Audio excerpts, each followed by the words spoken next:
watching Reason and Theology Live. The show concentrates on theological topics, historical matters, and philosophical problems with content ranging from introductory material to in-depth examinations. And now, your host, Michael Lofton. Welcome back to Reason and Theology. Your host, Michael, joined here by Dr. Lawrence Feingold, who actually we're going to be discussing his book, Touched by Christ, the Sacramental Economy, published by Emmaus Academic. He is an associate professor of theology and philosophy at Kenrick Glennon Seminary in St. Louis in 1999. He earned a doctorate in theology from the Pontifical University of the Holy Cross in Rome. He's also the author of The Natural Desire to See God According to St. Thomas Aquinas and His Interpreter, and of a 3-volume series entitled The Mystery of God and the Church. I have volume 1 right here. Highly recommended. Really good, especially with typology in the Old Testament. Dr. Feingold, it is an honor to have you on the show. How are you? Mm-hmm. It's a great pleasure to be here. Thank you very much. I'm excited about this. Tell me a little bit about your book, Touched by Christ. It's published by Emmaus Academic. You know, I've had quite a few authors from Emmaus on, and all of the books so far have been incredible. Yours is on the Sacramental Economy. Tell us a little bit about the book and why you decided to write it. Okay, so I teach theology at a seminary, and so I have a very practical reason for writing books for my courses, right? And so that's what this is. This is a book for a course at the seminary for future priests on the sacraments in general before they go on to study them one by one. But I'm also hoping that this can serve for adult faith formation for lay Catholics, right? So it's not limited to seminarians, but is written also for Catholic laity, and then also for undergraduate or graduate courses in theology departments on the sacraments. Right? So it has those. And then my approach is I want to, so there used to be manuals written for seminary formation before the Second Vatican Council. And they got blasted by many for being dry and too theoretical and not impermeated enough with scripture and the fathers and having been written before the Second Vatican Council. So I wanted to write a book on the sacraments that wouldn't have those flaws, that would hopefully read well. My wife is my editor, and she helps make sure it's readable and intelligible to the Catholic in the pews. And then I wanted to make it in touch with Scripture throughout. Scripture as the soul of theology, as informed by the fathers, medieval doctors, and then the whole range of the Church's tradition. So Vatican II looms large, and the post-conciliar magisterium, as well as Pius XII, Mediator Dei, et cetera, et cetera. And then to do it in such a way so that reading it isn't just an intellectual experience or a boring experience, but aids the reader to pray, right? And then hopefully provokes awe.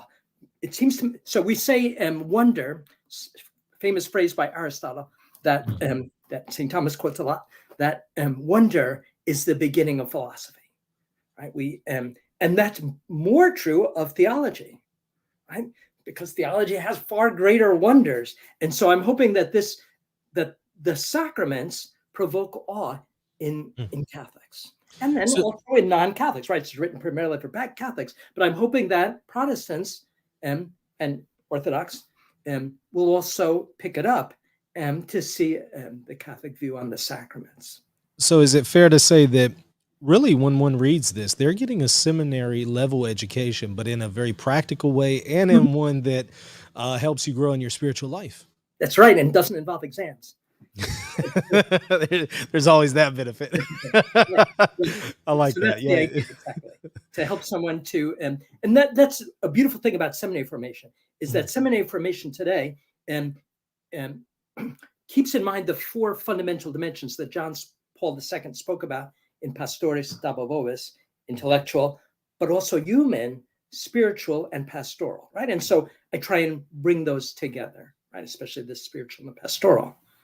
Now, the subtitle of the book is The Sacramental Economy. For those who are not familiar with those terms, what exactly is sacramental economy? Right. So obviously the word sacrament, we'll talk about that in a minute, but sacramental economy, and that's a way of speaking that came from the early church. The early church used the word economy, right, in Greek, to speak about, first of all, the incarnation.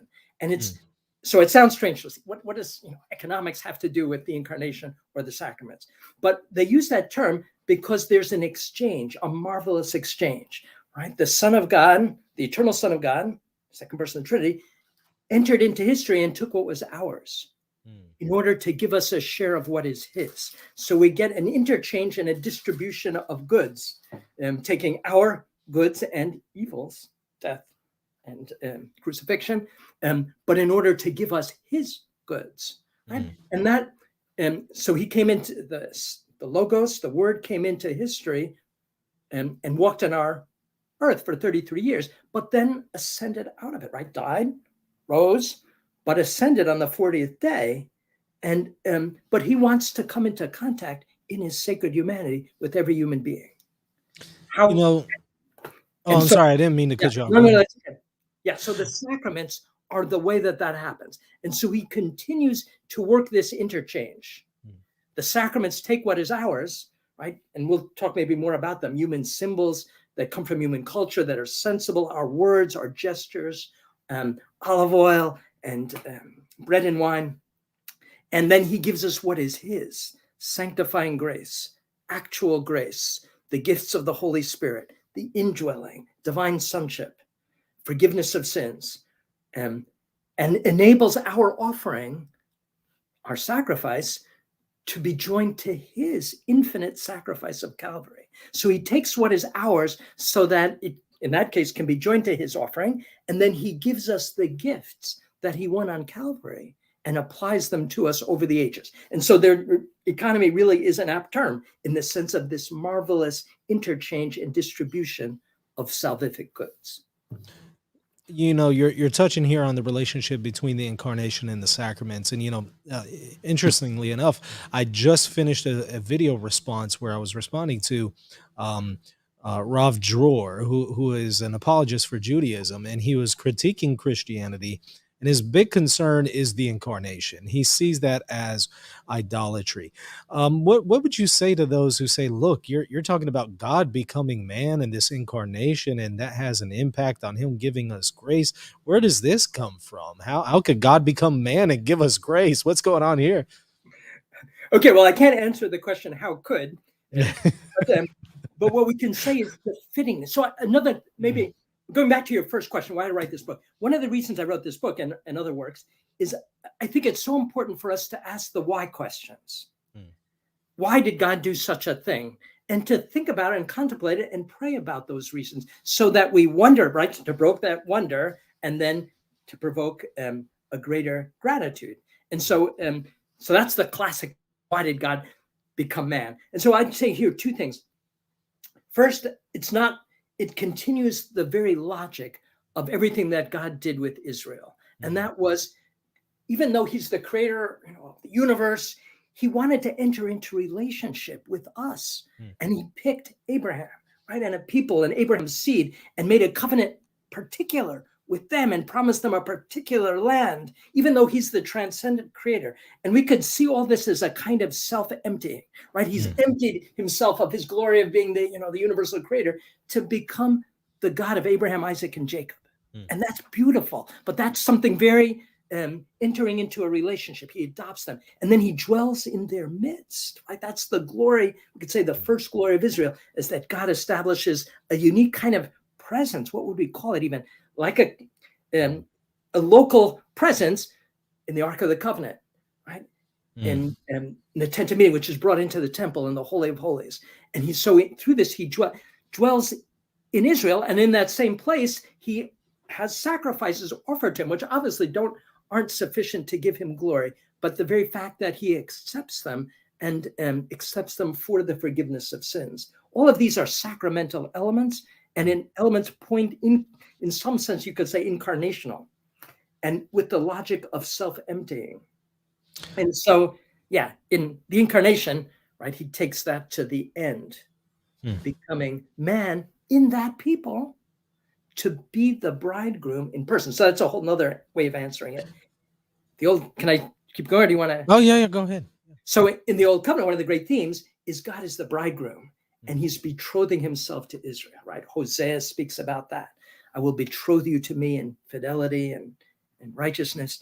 And but to be the bridegroom, right? And if we're the bride and he's immaterial and infinitely above us, it makes sense that he would want to come down to be a bridegroom who is born of the very people of which he becomes the bridegroom, to take on what is ours so as to give us a share of what is his. So the incarnation, so that's one way of answering that. And if you think about bridegroom, spousal love involves three fundamental aspects, you could say. Being with, right, one spouse, dwelling, sharing of life, it comes down.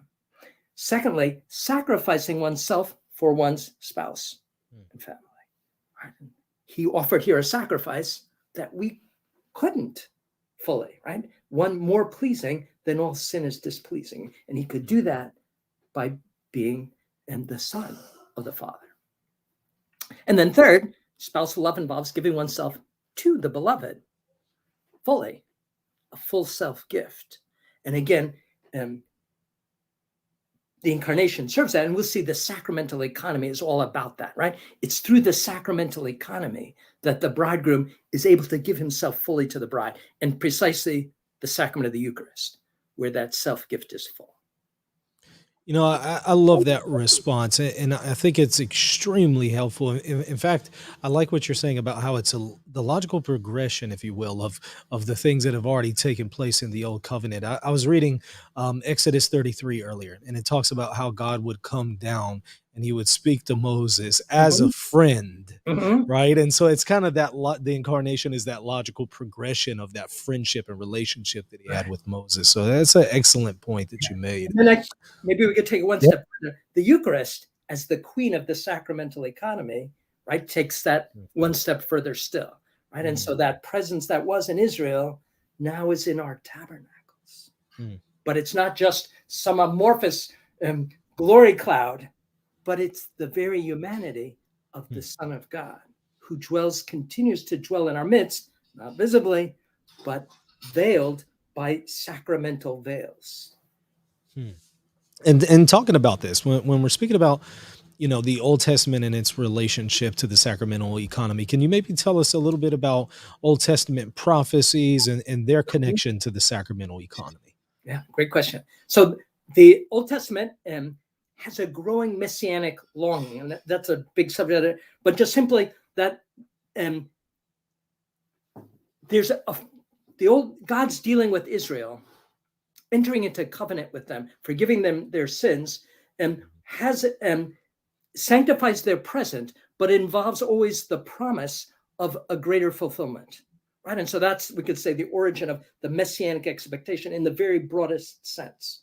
And that expectation involved various aspects that, above all, the Torah would be given not simply exteriorly, right, on tablets of stone, but written on the heart. And maybe one of the most beautiful expressions of this is Jeremiah 31, where he speaks, it's the one text in the Old Covenant that directly speaks of a new covenant, and a new covenant precisely for the writing of the Torah on the heart.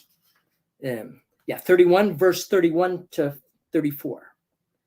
And it also involves an interior teaching. He says, for they shall all know me, from the least to the greatest. And then it involves the forgiveness of sins. I will forgive their iniquity and remember their sin no more. Right? So writing of the law on the heart, a forgiveness of sins, and an interior teaching. Not that this didn't happen in the Old Covenant, but it's promised precisely as a more universal gift. Right? And we see something similar in Ezekiel 36, verses 25 to 27. And on the one hand, it's a prophecy of the return from the exile, but it has sacramental elements. I will sprinkle clean water upon you, and you shall be clean from all your uncleannesses, from your idols. A new heart I will give you, a new spirit. So that's a fourth element, we could say, the giving of the Spirit, which will accomplish those three things mentioned in Jeremiah, and giving you a heart of flesh. I will put my spirit within you and cause you to walk in my statutes and be careful to observe my ordinances. And so we could say this is the real test of the true Messiah. The true Messiah is the one who does that, right? Who fulfills that promise and expectation of an outpouring of the Spirit. And then, of course, there's the classic text cited by St. Peter on Pentecost from Joel chapter 2, 28 to 29, that speaks of the Spirit being poured out again in a more universal way. In the Old Testament, the Spirit was given, right, to kings, prophets, and priests. But Joel speaks of a universal outpouring that overcomes all differences of class, age, education, etc. And then there are other images as well from Isaiah, from the various prophets that speak of a banquet, right? A messianic banquet. And again, the idea of this messianic banquet is, on the one hand, there's always the parallel to the Exodus, right? So it's a new Exodus that is the messianic expectation. And since the old Exodus involved a feeding in the desert, the new Exodus will be a new manna, right? A new banquet, but that nourishes the Spirit and writes the Spirit on the heart, right? Writes the Torah on the heart and gives the Spirit. You know, in Matthew, I think, I have it pulled up here, 8:11. Jesus says, I say to you that many will come from the east and west and will take their places at the feast with Abraham, Isaac, and Jacob in the kingdom of heaven. So he's speaking of this banquet taking place with Abraham, as you were talking about. Was this something that Jews kind of already had a concept of? Because he just speaks of it as if it's just a matter of fact. So as if they already know about this. So where exactly did that come from? I'm just curious. Yeah, no, great question. So yes, this was not out of the blue, right? It was not something not understandable. And we find it, even in the Dead Sea Scrolls, the idea of a messianic banquet, and foreshadowed take the banquet of the kind of sacred meal of the Qumran community. Right. But the key, the more common for everyone would be the Passover, right? The Passover as a banquet in which one consumes precisely the lamb that had just been offered, right? And that would be, and so an expectation for a new Passover that would be a Passover of the new covenant, as Israel's Passover was the key sacred sign of the Mosaic covenant. That kind of reminds me, since you brought up the Dead Sea Scrolls, there I forget what it is, but there was a part in the Dead Sea Scrolls that seems to be an allusion, or at least a prophecy, if you will, to the Eucharist. It talks about a priest blessing bread and wine, and it really seems to suggest what we do in the New Covenant. I'm sure you're familiar with it offhand. Right.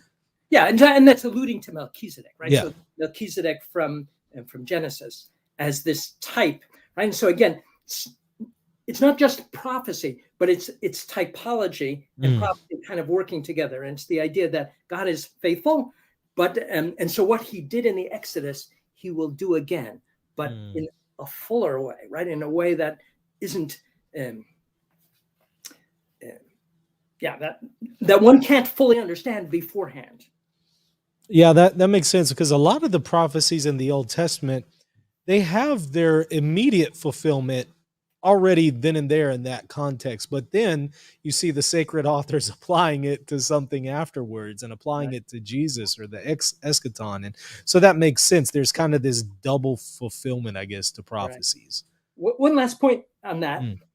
Asking about the banquet, the key text would be Isaiah 25, right, verses 6-8, where the prophet speaks, on that mountain, the Lord of hosts will make for all peoples a feast of fat things, a feast of choice wines. And he will destroy the covering that is cast over people, the veil over the nations, and swallow up death. Right? And so Jesus, and when he's speaking about, say, at the John 6, bread of life discourse, that would be in the backdrop. Wow. Right? And there are other texts like that as well, that speak of a messianic banquet. I've never thought of that with Isaiah 25. The fifth gospel does it again. I mean, it's the fifth, Isaiah is, everybody, always refers to it as the fifth gospel because there's just so much in there that points us to Christ and the events of the New Testament. Wow, that's a really good text. Tell me a little bit about why Christ chose to use sacraments and communicate his grace through them. Why didn't he just immediately infuse grace into somebody? Why does he have to use these visible signs? Yeah, no, that's a great question. Thank you for asking that. And again, I think that's so important that we ask that kind of question and give a really serious answer. And I think catechesis, RCA programs, all should be taking up that question and giving an answer to it. And I think we especially need an answer to it because we live in an age that in some way is averse, has an aversion to sacred signs in general, to rites and rituals, right? We're an anti-ritual culture. And so I think we need this kind of answer. And then I think with Protestantism, we need it as well, even though Protestants have sacraments, baptism above all. But the loss of the seven makes it more important that we give an answer to this. And yes, God, so first thing we need to say is God could have done so, right? Yeah, absolutely. And he does so, right? Jesus does sanctify us without a sacrament. In other words, it's not only through the sacraments that we get grace. But we do want to say that the sacraments is the one ordinary way that God has wanted to give us grace. So that's the question. Why has he wanted to give us grace in an ordinary way? And when we get it outside, it's really because we're desiring the sacraments, even if we don't directly know that. But that's maybe a question for later on. So the first reason comes from human nature. We're not angels. And so if we were angels, and to the angels, there are no sacraments, right? So sacraments the angels don't have a sacramental economy because they don't have bodies, right? And so we have bodies, we're rational animals, and having bodies and a sensible nature, we come to know things first through our senses. And so it would not be fitting for human beings if the ordinary way of getting grace bypassed our bodies and bypassed our senses and bypassed our communal experience and our social experience and bypassed our history. But I think this is what we all expect, right? We expect to just maybe go into my God corner. I'm in a different room, but often when I do podcasts and talks, I'm in my basement where I've got a crucifix and a kneeler, and that's my God corner. And so yes, it's good to have a God corner in one's house and to speak to God there. But so our first thing is that would be asking for grace to bypass my body. But secondly, it would be asking for grace to bypass our social nature as well. And because no one would see that, right? I would be getting that purely individually. And so God has wanted to sanctify us using sensible things, because we have bodies, and sensible things that we receive in community, right? Precisely in the parish celebration, with the exception of, right, the penance, in which it's still a minimum community of the priest and myself. And so that's a first reason. And that's a very important reason. We could say more about that. And secondly, he also doesn't want to bypass that which we have in common with human religion all over the world, and religiosity and all its different social expressions, which always involves sacred signs.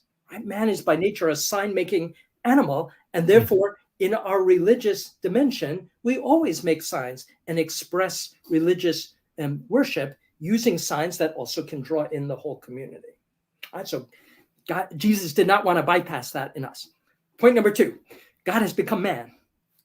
If God has become sensible, the purpose of the sacraments, we said at the beginning, is not simply to sanctify us, but so that Jesus can touch us and sanctify us. And so that we get sanctified, not abstracting from the incarnation, but precisely through the Word incarnate, right?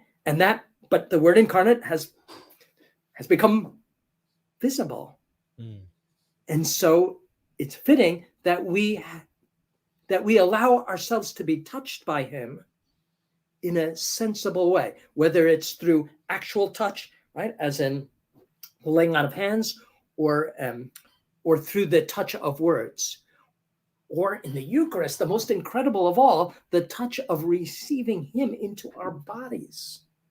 And so all of this involves our bodily dimension, but it also involves Jesus' bodiliness. Even though he's ascended out of this world, he still wants us to encounter him in such a way so that he's the one acting, right? And so, this is another topic, but this is why holy orders is so important in the sacramental system, so that there can be a minister who's acting in his person and representing him, so that I can understand I'm being touched by him through his minister.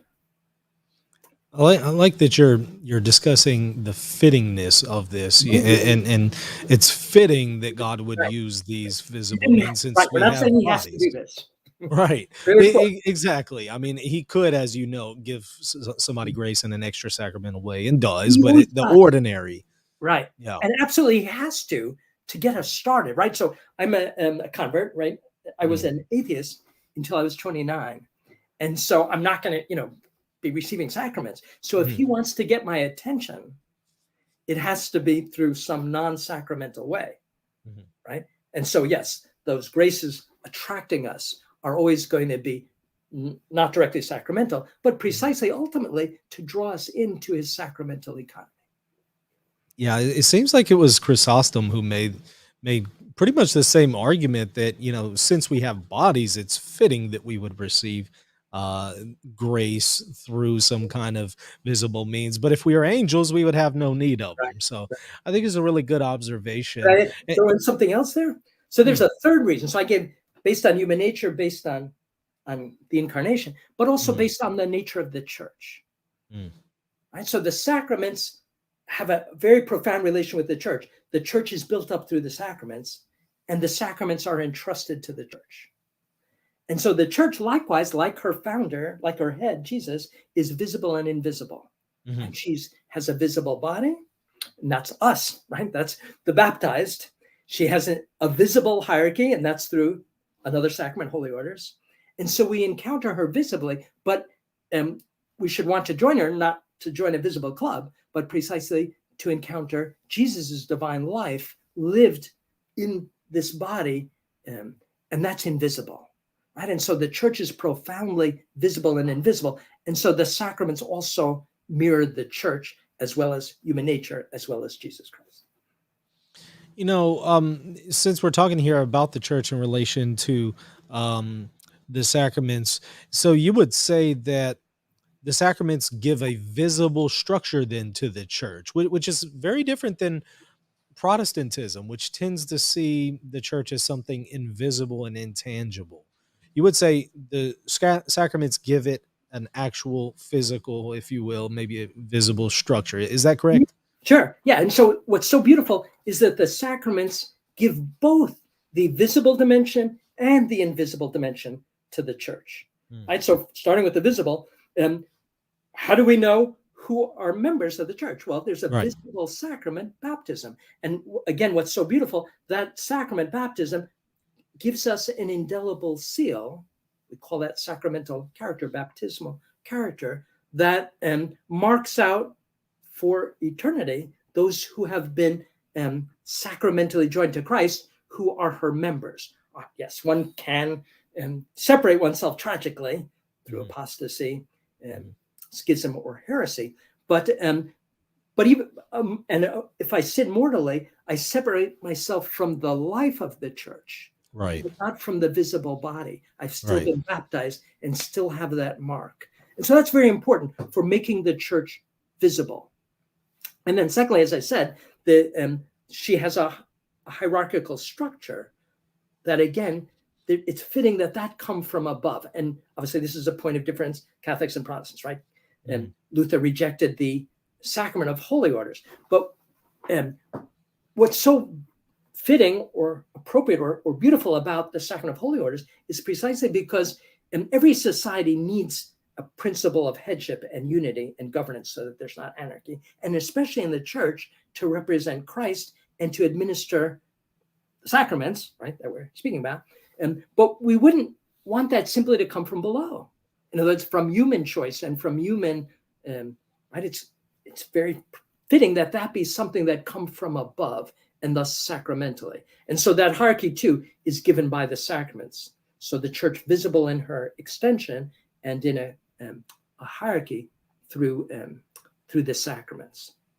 All right, but principally the sacraments give her invisible life. Right? That's why we should want to receive them, to receive the invisible life, but again, in a way fitting to us through the visible. Speaking of the headship of Christ, Paul in I think it's Ephesians 4 or 5. Yeah, it's 5. He talks about how there's a connection between the headship of the husband over the wife, and that connection mirrors Christ as head of the church. And he speaks of this as a mystery. So when he talks about mysteries, is this his way of speaking of a sacrament? Because he's talking about marriage there, and we speak of the sacrament as marriage. So is a mystery in Pauline language sacrament? Great question. I'm afraid that's going to be, my answer might be a little bit involved. But so literally, yes, etymologically. The translation into Latin of the Greek word mysterium, St. Jerome translates it sacramental. And so that's where we get our English word sacrament, from the translation of St. Paul's mystery. But the meaning is slightly different. St. Paul uses the term mystery in his letters, above all, to signify the whole mystery of Christ, right? And that whole mystery of Christ has these different aspects. And part of it, and especially what he's getting to with mystery, is our incorporation into Christ. And so in that sense, yes, we're talking about the sacraments as the means, but St. Paul has the whole mystery of Christ in mind generally when he uses that term. And so we've come in Latin theology, in kind of in the Latin tradition, to have both terms at our disposal, mystery and sacrament. And so a sacrament is a sacred sign, right? So in that sense, it's something visible, but it's the sacred sign that makes present, realizes, what it represents. And that is totally mysterious, right? That's precisely the invisible sanctification, which is, you could be called the mystery of mysteries, that we, being human beings, without ceasing to be human beings, can come to share in the divine nature. And the key text there is 2 Peter chapter 1, verse 4, right? Sharing in the divine nature. And that's the great promise. So that's the mystery that St. Paul has in mind, that coming to share. And so we have both words, sacrament as the sensible sign, the sacramental sign, and the mystery as precisely what the sacrament gives us at its most profound level. Some critiques that some of the Eastern Christians have made against Western Christianity is we speak of created grace, and it kind of relates to what you were talking about there of divinization and theosis and becoming like God. Could you maybe briefly just take a quick detour and maybe dispel some myths about created grace, since we're on this topic? Okay, yeah. So I think fundamentally we agree on the substance, but terminology grows in its own context. So what we tend to call sanctification or holiness, in the proper sense of the word, is exactly the same reality as theosis or divinization or deification. And you find this in the greatest theologians in the Latin tradition, like Thomas Aquinas. So sanctifying grace, according to St. Thomas Aquinas, is precisely a sharing in the divine nature. And through that sharing in the divine nature, there flow faith, hope, and charity, right? Because God is love. And so the sanctifying grace is the source of our participating in his life and his ability to love. Right? And that's a progressive thing, right? We don't just, it's not an on-off switch, right? But it's something that has, there's no limit to how much we can grow in participating. But it's always a participation, right? And a participation in the divine life. Again, totally mysterious. I'm saying this, I don't know what I'm saying. How could I? To have it's true because of revelation. And that participation, one can always grow in a deeper participation. And because it's participation, it's finite. That's all that we mean when we speak of created grace. We simply mean that it's something finite because we're finite. But it's a finite share of course, the infinite life of God. So it's both at the same time, right? It's infinite in what it is that we're sharing in, but it's finite in the sense that I'm part participating, and that allows for the growth in it, right? And so it's something truly received into us, but it's received into us to bring us into relationship with he who is, in other words, with the infinite God. And that's what we speak of the indwelling, right? So the indwelling of God in us is precisely the infinite God. That's uncreated, if you want to call it uncreated grace, but better, that's just simply, that's God present to me as my beloved. But what enables him to be my beloved is sanctifying grace and charity that flows from that, by which I love him as my Father, above my human strength. All right. And so the whole sacramental economy is about feeding us with that divine life, that increasing participation in that divine life. Right? That's the banquet that Isaiah was referring to, that we spoke of. You had spoke of, the Latin saints and then, its tradition of the sacraments. One of the probably most influential figures on the way that we speak of the sacraments, I imagine, would be Augustine, especially in light of his controversies and his writings against the Donatists, where he's dealing with baptism. Can you maybe tell us, how did St. Augustine impact our understanding and even the definition of a sacrament? Okay. Yeah, so St. Augustine is gigantic. I mean, he's a colossal. And so in sacramental theology, he has so much impact. But just even the very notion is St. Augustine is famous for understanding the sacraments as sacred signs, right? So we just take that for granted. That's, for St. Thomas, that's the genus of sacrament, is a sacred sign, right? A sacred sign of human sanctification, right, through Christ. But St. Augustine doesn't give the complete definition, right? And so which is interesting thing about, so this is a little tidbit, a curiosity of sacramental theology. We have 7 sacraments in the church, and we'll talk about that in a minute. But before the 12th century, nobody gave a list of them, and part of the reason is because the patristic notion of sacred sign is too broad to enable one to properly count the sacraments, because that would include lots of other things as well that we today call sacramentals. All right, so St. Augustine has a great merit there, sacred sign, but it still needs further thought and development to clarify more.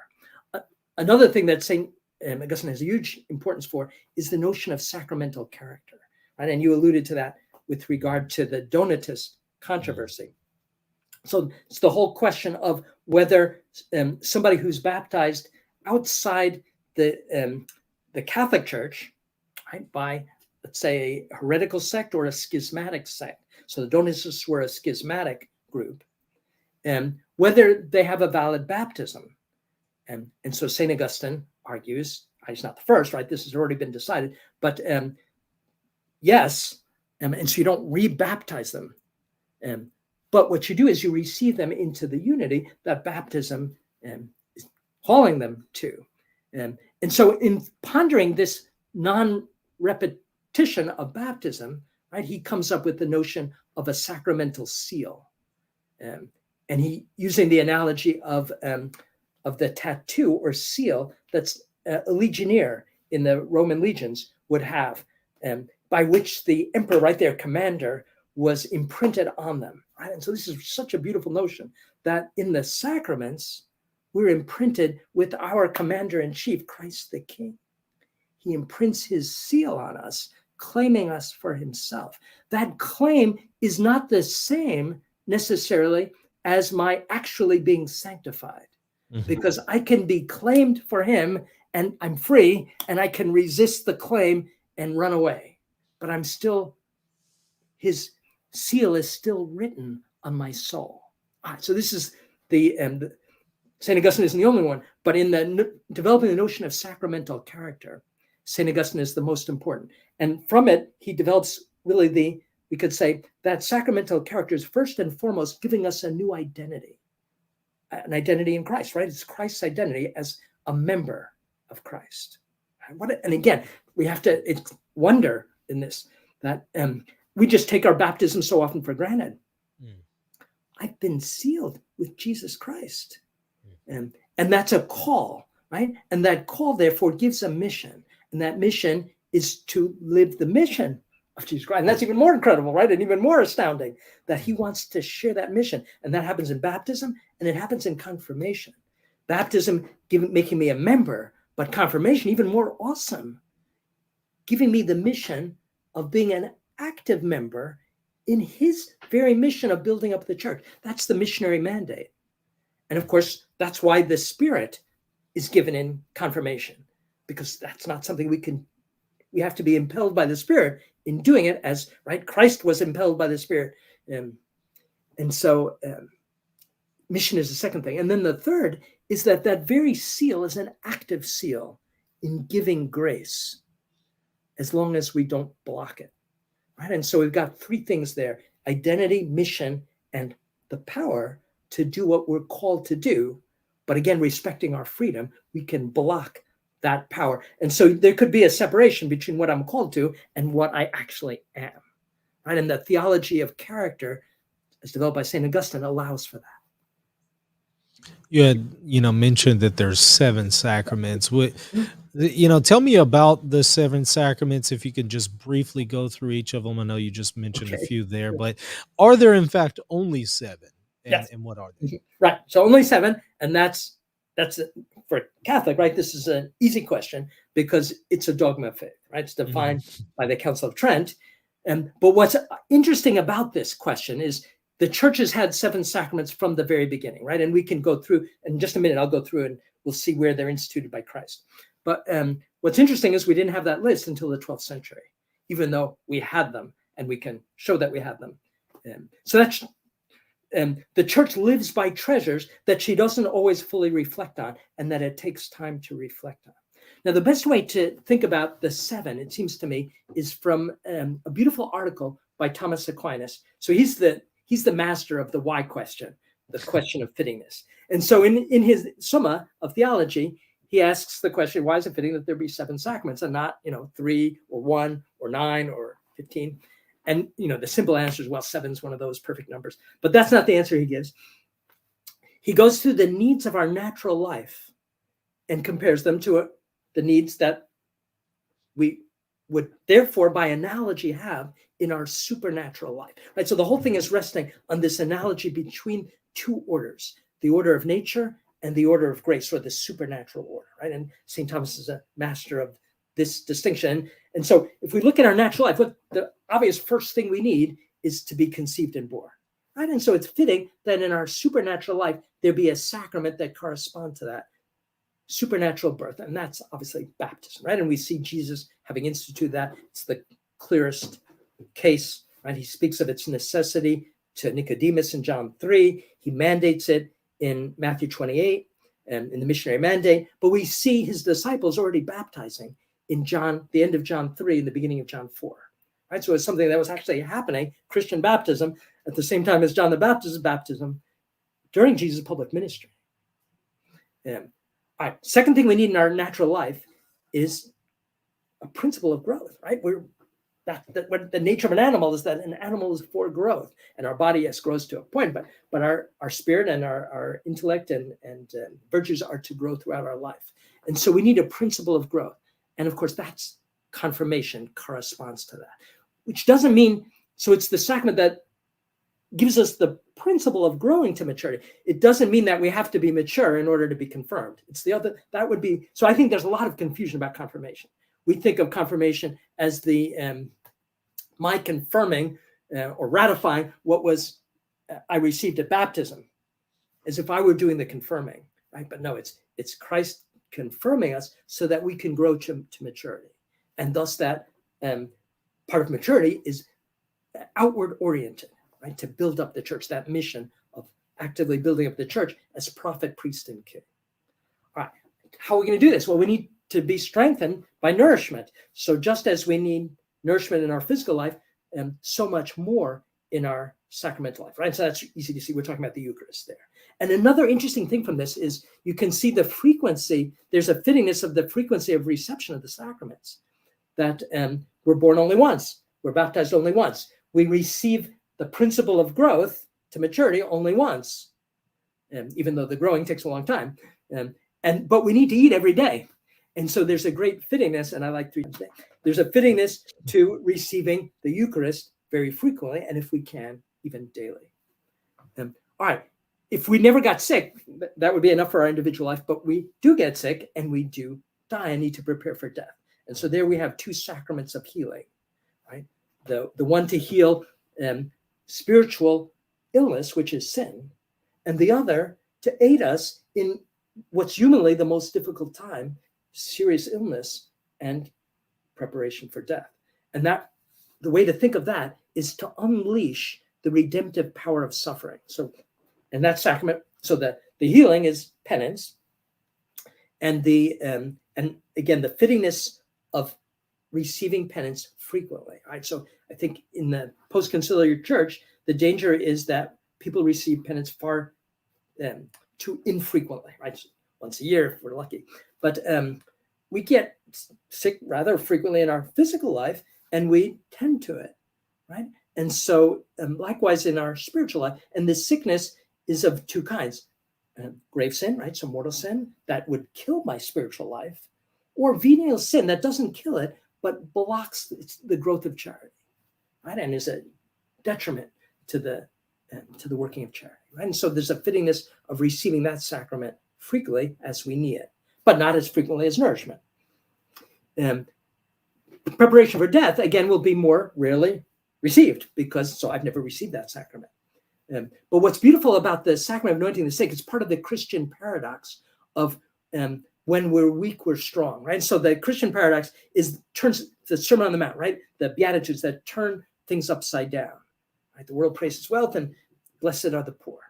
And so part of that blessing of the poor, or the last place, right? The last shall be first and the first last. Part of that exchange of places is serious illness, right? That's part of being in the last place that gets spiritually blessed, and gets blessed precisely with an aid above all to offer that, right, to make satisfaction for my sins and those of the whole world, and therefore of the whole church, and to further cleanse me from sin and to further convert me. And we know that in our illness, which is a great tragedy, can be an aid, right, if it's received in this way, to deeper conversion.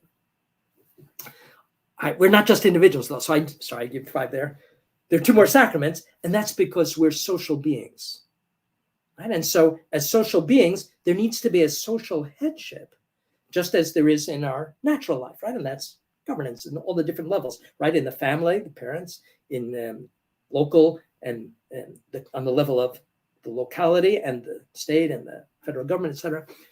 So various levels of headship. And so the church needs that as well, right? And I mentioned that earlier, how this headship, because we're talking about a supernatural society, should come from above and be a sacrament. And then as far as the propagation of society goes, that already existed, right, from the beginning. That's marriage. But how beautiful, as we see in Ephesians 5, that Jesus has taken something that was from the beginning, even before the fall, right, from Genesis 2, and given it a new power to be a sacred sign of him in his, as the bridegroom, in his self-gift to his bride, the church. So he's elevated matrimony to be a sacred sign of Christ's own nuptial or spousal mystery with the church, and therefore to give the grace that would require, right? So matrimony, like what we said about baptism and confirmation, is in some sense there's the bond of matrimony that's enabling the very matrimonial bond, the marriage bond, to be a sacred sign of Christ. How glorious. And thus to have him somehow inscribed into that bond. And at the same time, it's giving us a mission to be icons, living icons of Christ's self-gift to his bride and before the church. And then it gives us, if we don't block it, the power to live that. Right? So there's our 7 sacraments corresponding to 7 natural needs. I like how you based on Aquinas there, make that connection based on our natural needs. That's excellent insight. I have one more question, then I want to get to some chat questions. Actually, it's kind of a 2-parter. The first part of the question, of course, it involves the Council of Trent, where you speak a little bit about the Council of Trent in your book, where you're going over the relationship between the new sacraments, the sacraments in the new covenant, and the sacraments, loosely speaking, in the old economy. Can you briefly speak about the relationship between them in relation to the Council of Trent? Okay, yeah, great question. So this is the fact that there are sacraments in the new. One of the elements of fittingness that I didn't mention earlier and could well have is to also make that continuity with the old covenant, right? So in the old covenant, we find sacramental rites. In other words, God himself, through Moses, has given, or before that, right, to Abraham, given we could say the sacrament of circumcision. All right, we're not accustomed to using the word sacrament there, but it's interesting that both the fathers and the medieval theologians have no problem speaking about sacraments of the old covenant. Right. And so the notion of sacrament for Thomas Aquinas and for his whole age was a notion that was analogous. There's sacraments of the old covenant, there's sacraments of the new covenant, but there's a difference. There's a key difference, and that is that in between them, the Word has become incarnate. And it's the very incarnate Word that has instituted the sacraments of the new covenant to touch us today and give us grace. And so the sacraments of the new covenant work differently than those of the old, right? Those of the old function, we could say, in this way: giving the Israelites a divinely sanctioned, a gift from God of how he wanted to be worshipped, and enabling them to do something sensible, say circumcision, but also the Passover, the various sacramental rites that they received, doing something that enabled them to worship God in a way that he commanded. And at the same time, maybe they didn't fully realize the extent of it, to prefigure and foreshadow the Word incarnate and the sacraments of the new, right? Because you fully understand that only when it's realized. And this would have sanctified Israel, but sanctified them precisely through their acts of faith, hope, and love for God, their acts of worship, right? And so they would have been occasions of a growth in grace. All right, so this is a whole topic. Maybe this sounds unfamiliar to people, but for the medieval theologians, of course, if God's made a covenant with Israel, he's sanctifying Israel. And that sanctification would be progressive, right, as it is for us, and would be fed by the rites that he gave them. But in this sense, that they would be growing in grace through their own acts of worship, fidelity, and love. All right, in the new covenant, Christ, having become incarnate, did miracles. And so that's the point of analogy for the sacraments of the new covenant. So Christ touched, right, a blind man, and the very touch became the instrument of a healing. And so we say, and that makes sense, right? Because he's the God man. And so what he does with his body and his human words has a divine power to do what it says. Right? So Christ was constantly doing things and speaking words that were efficacious. And that's going to be the key difference between the sacraments of the new covenant and those of the old. Not that we should have contempt for those of the old. No, quite the contrary, and have reverence for them because God commanded them. But see that there's something greater here, right? As Jesus would say in all different ways in his public ministry. And the greater thing is precisely him, right? He is the one who can speak in a divine way. So in creation, right, God says, let there be light, and there's light. That's proper to the divine word. And so Christ in his humanity is that same word. And therefore, what he says works. And so that's the key property of the sacraments of the new covenant, that they are sacred signs of human sanctification, like those of the old, that don't just prefigure, but are efficacious because they're Christ's words and Christ's gestures. Right? And so that got defined by the Council of Trent with the Latin phrase, sorry about the Latin here, ex opere operato. So that the sacraments of the new covenant, as opposed to those of the old, work from the work worked. In other words, and now this obviously was a point of division between Catholics and Protestants. And Protestants very often misunderstand the phrase, right? As if think we're sanctified by some human works. But the whole idea is we're sanctified by the work worked because it's Christ's work. In the same way that the blind man was healed by the word said, and not just by his own holiness. yes, there's a condition, right? Jesus wanted the condition of faith. And we also have conditions. And that's another thing that sometimes Protestants misconceive about the Catholic understanding. They don't work by magic. Yes, they work through the work worked insofar as I have the right dispositions to receive it. And we can make all kinds of distinctions here, right? So baptism, as long as I intend to receive it, yes, it's going to print that seal. But if I don't intend to convert and I want to remain in mortal sin, it won't sanctify me because I'm not rightly disposed, right? And same thing in the sacrament of penance. I confess a sin that I'm not repentant of, right? Nothing's going to happen there, right? Even though the sacraments work from the work worked, it also implies that there's at least the right disposition. And that right disposition on the recipient's part is, if we're capable of it, right? If we're at the age of reason, faith and repentance. The baby, though, can't put an obstacle. And so that's why infant baptism, right, works from the work worked. Right? And so we have to hold this distinction between the sacraments of the new covenant and those of the old. And that's how we can count and come to, right, the conclusion that there are exactly 7 of them. Because in the tradition of the church, we see grace given in those 7. Sacramentals don't work from the work worked, right? So we speak about different sacramentals. An example would be dipping my hand in holy water and making the sign of the cross, receiving ashes on my forehead on Ash Wednesday.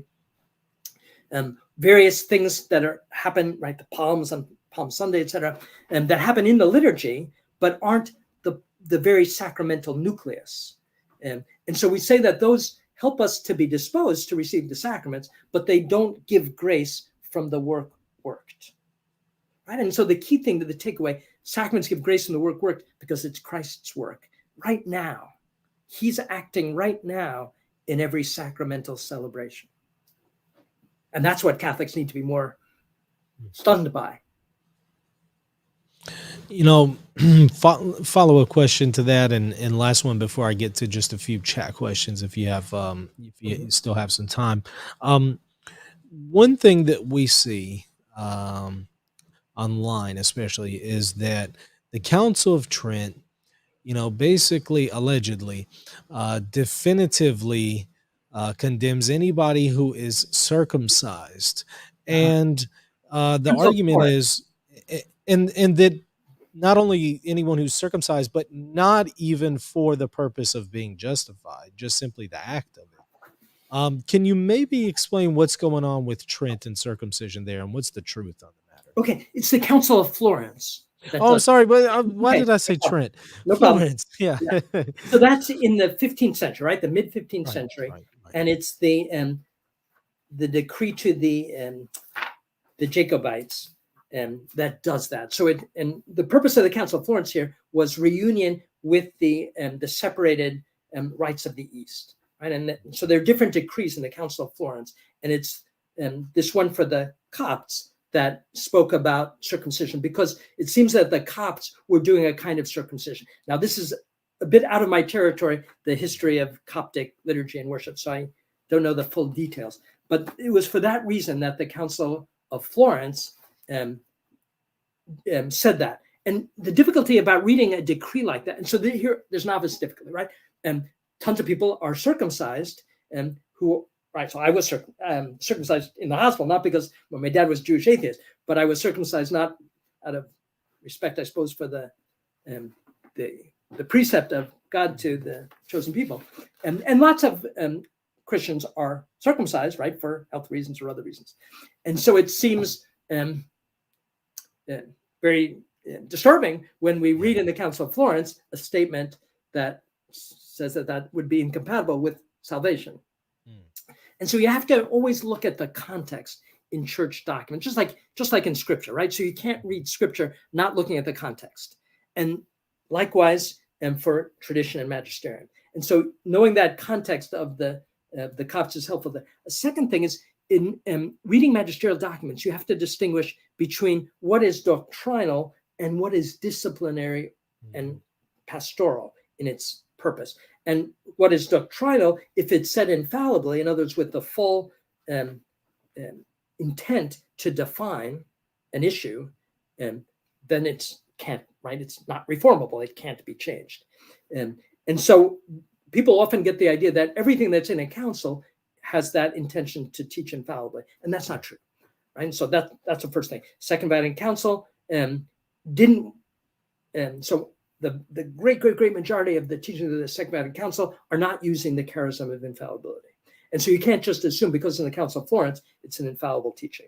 And then secondly, you have to look is what is being spoken of a truth, or is it something to be done or not done, which would involve discipline and action.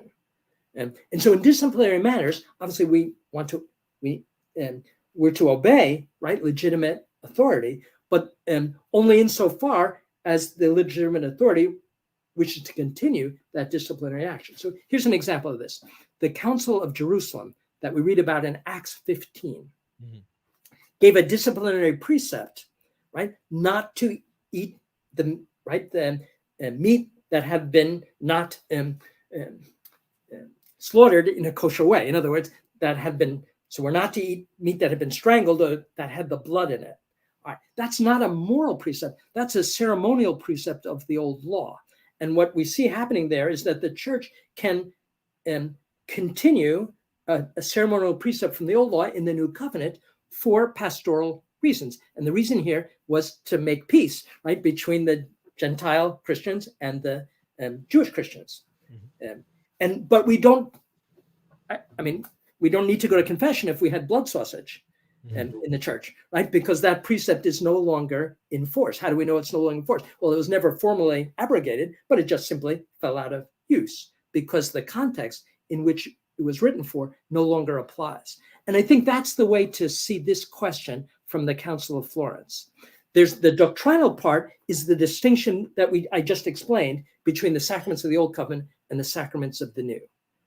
And that only the new are, I would say, necessary for those in the New Covenant for salvation. And they're necessary in the New Covenant because that's the ordinary way that we get grace and because Christ has commanded them for us. And so we don't have, obviously, those of the Old Covenant don't have that kind of necessity.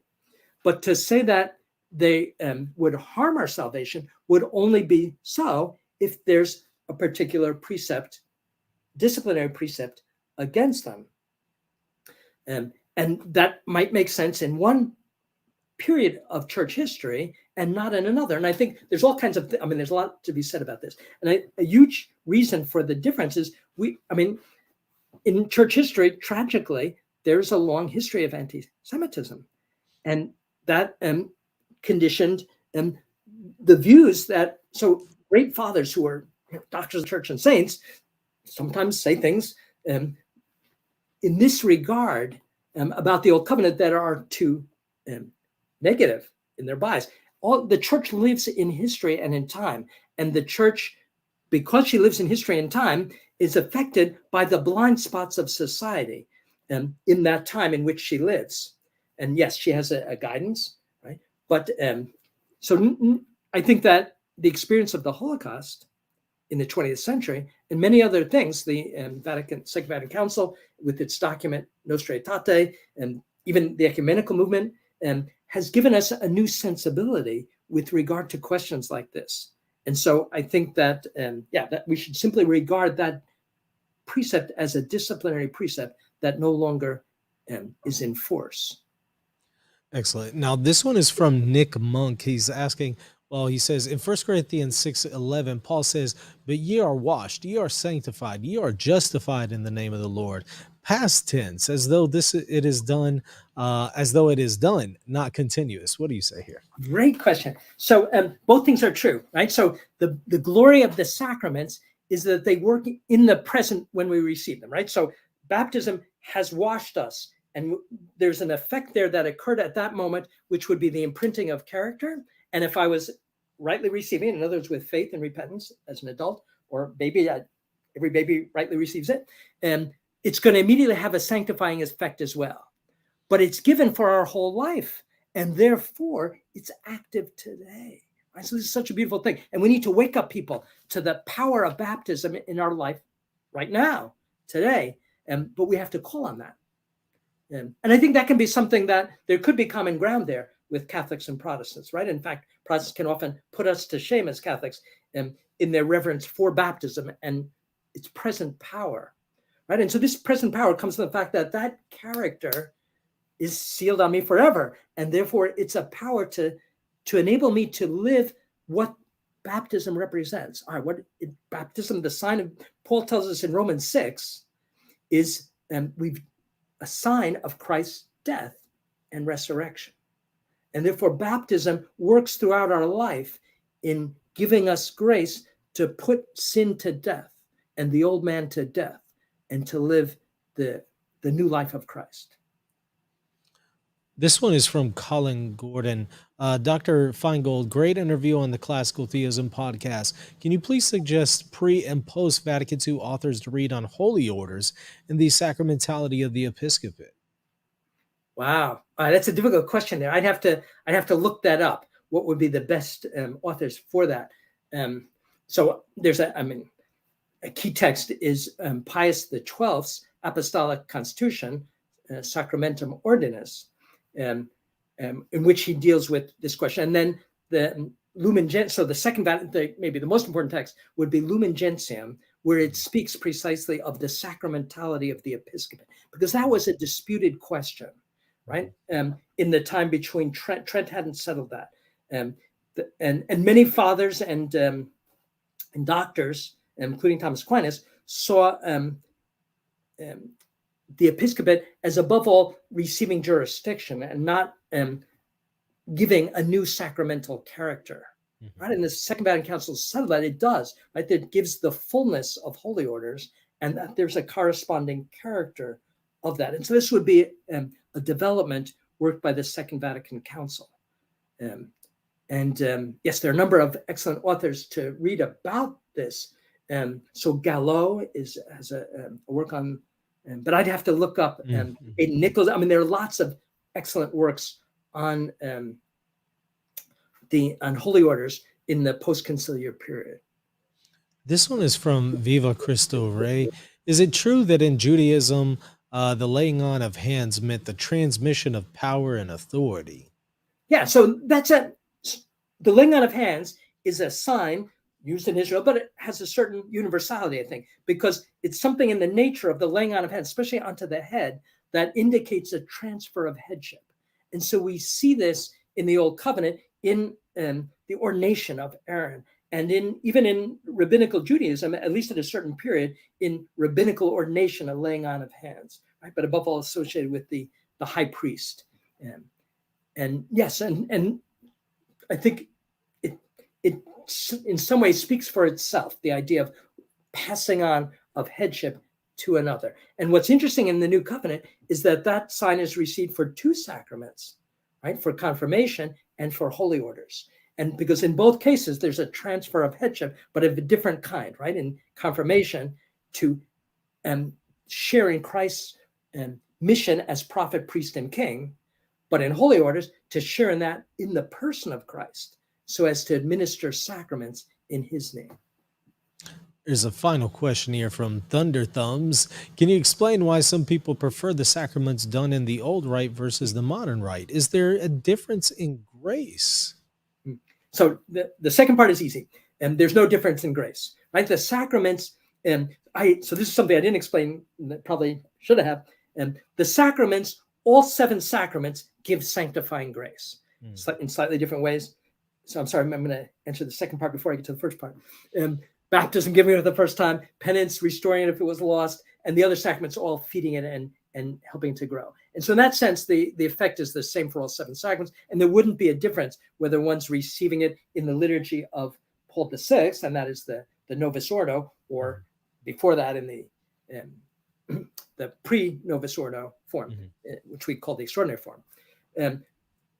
So no, but something I forgot to say that may be useful here is that the sacraments, there are 7 sacraments because they all give sanctifying grace, but they also have a special purpose that we mentioned, and therefore they give a grace tailored to that particular sacrament. And again, that's going to be true no matter the liturgical rite. So the question was asking about the pre-Vatican II and the post-Vatican II form of the Latin rite, but it would be equally true with regard to all the Oriental rites, right? The Eastern rites.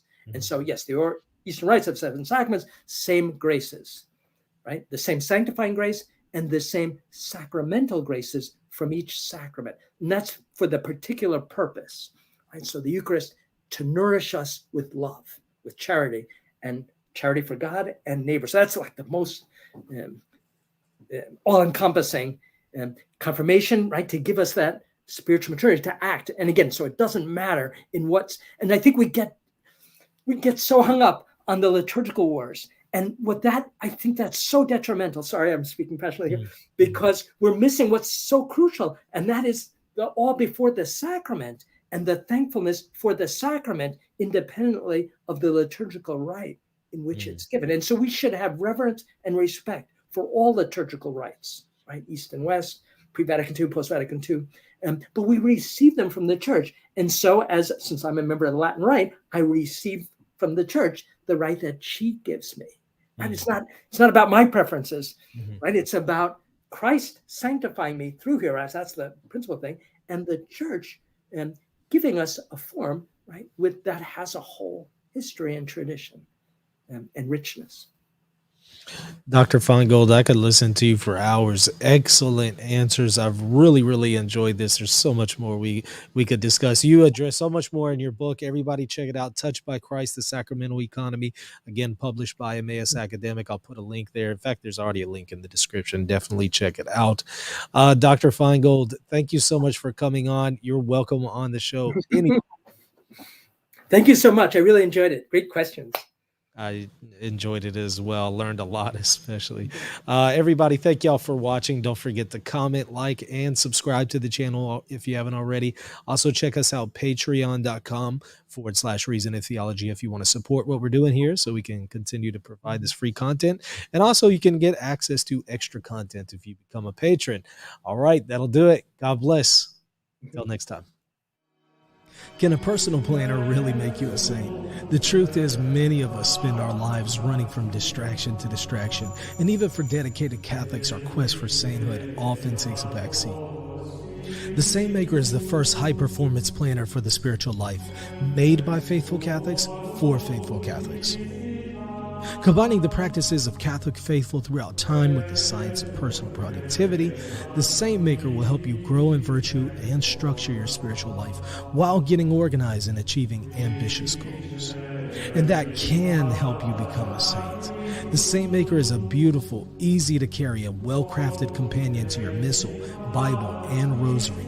Published 4 times per year, each season includes daily planning pages, feast days, and devotions for both forms of the liturgical calendar, goal-setting pages, confession journals, and much more. There are lots of great Catholics using the Saintmaker, like Scott Williams, CEO of Sacrilegious, best-selling author Sam Guzman, YouTubers like Dina Parka and Amber Schneider, and priests like Father Dean Marshall and Father Corey Stitcha. Try the Saintmaker out, and if you decide that it's not for you, you can send it back for a full refund within 90 days. Visit thesaintmaker.com/Reason and Theology to shop the planners and to start your Saintmaker journey today.